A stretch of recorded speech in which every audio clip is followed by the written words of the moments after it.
Hey y'all. So I was reading. So today, and actually, it's been for a couple of days now. I was, as I'm driving, I would see Job, and if you know the book, you know the book. It's spelled Job,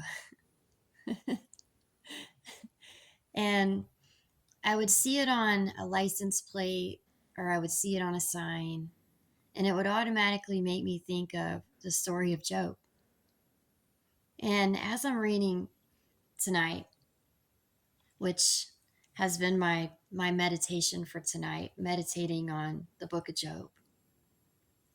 And as I'm reading it, I'm realizing more and more um, what the message is for me.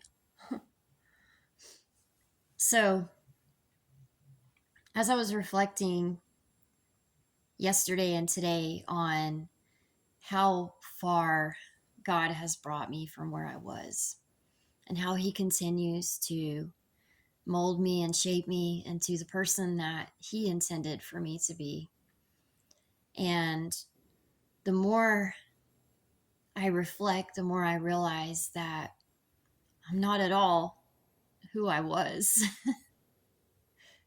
And even when your human weaknesses start coming at you, even when your trials and tribulations start coming at you, when you take the time to reflect on who you walk with, you realize those are all weaknesses that we're going to have, and we're going to have to keep fighting through them. But the difference from now and then is I don't do it alone anymore. I know who's with me. And it brings me to when I got to the part of Job. If you haven't read Job, it's right after the book of Esther. And it's tragedy strikes Job. And it says, and he took for himself a potsherd with which to scrape himself while he sat in the midst of the ashes. He lost everything. He lost his family. He lost everything he owned. And now he's suffering from these boils on his skin and this illness. And, God said, just, you can't take his life. So Satan is trying everything he can to try to get Job to turn away from God, and he wouldn't, because he knew God. So then his wife said to him, "Do you still hold fast to your integrity? Curse God and die." It would have been so easy for Job to just say, "I'm done." But he knew that he walks with God, and he knows that the outcome is always going to be blessed.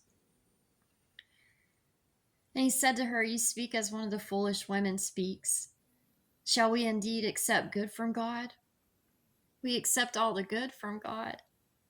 And shall we not accept adversity? In all this, Job didn't sin with his lips."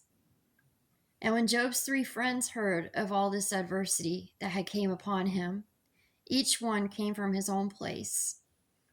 Eliphaz the Telemite, Bildad the Shuhite, and Zophrath the Naamathite. I'm not good with these names, but for they had made an appointment together to come and mourn with him and to comfort him.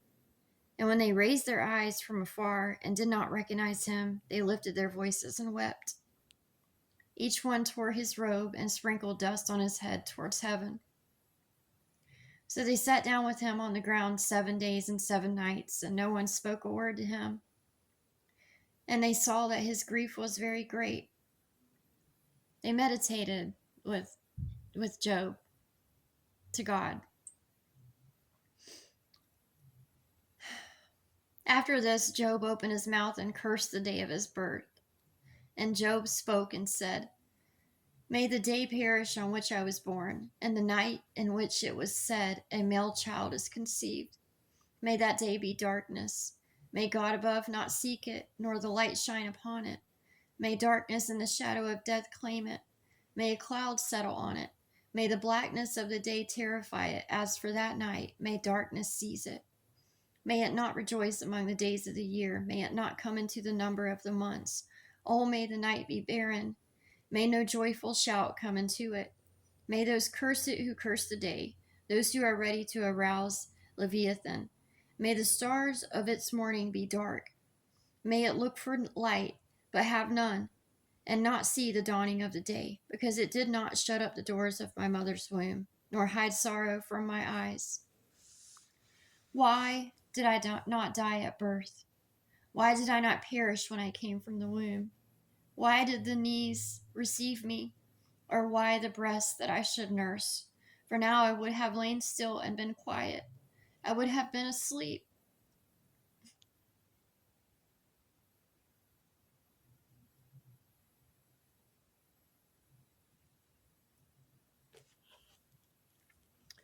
You see, even Job, one of God's most faithful servants, had his weakness in these times. So if you're going through something right now and you don't think you have the strength to get through it, please read this book. Understand that you're going to have your moments of weakness, your moments that you think you failed God. He already knows you're going to have those moments, just like he knew that Job would. Job wished that he was never born in those moments. I don't want to ruin the end of it for you, but Job reconciled his faith, and he realized that God never left him. And even through all the sicknesses and all the trials and all the tribulations and all the loss and all the grief that Job had to go through, he got it all back. God restored everything and then some. He may not have been able to bring back his children, but he gave him more children. And he got to live a long life, and he got to see all the blessings of that life because of the faith that he kept in God. Don't give up. I'm glad I listened and obeyed tonight and meditated on that word, and I'm glad that I was able to receive that message. Job is one of the first books that God ever had me read. I swear, almost 8 years ago, when I picked up my dusty Bible off the shelf and I read the book of Job, and I was telling everybody, man, you got to read this book. You got to read this book. Little did I know how it would be brought back into my life 8 years later. When you're going through a time of uncertainty, a time of trials and tribulations, he's like, remember Job? Keep listening to God. Keep seeking him. Keep going out to him. He's listening to you. But you got to listen to him too. You got to keep your faith. It's everything. Keep letting him change you. Keep letting him mold you into the person that he meant for you to be. It has nothing to do with material things in this world. It has everything to do with your spiritual life with him, with your personal relationship with him. I'm going to leave you with that tonight. I wanted to share that intimate moment with you. And I pray that you keep seeking. And I pray that you keep letting him touch you and change you. There's not many books in the Bible I can't read without getting emotional at this point. That's how he made my heart. And when you know that he's speaking to you personally, How touching is that? How amazing is that? How awesome. He's a good God. Amen and amen. Read the book of Job. I love you and have a great night.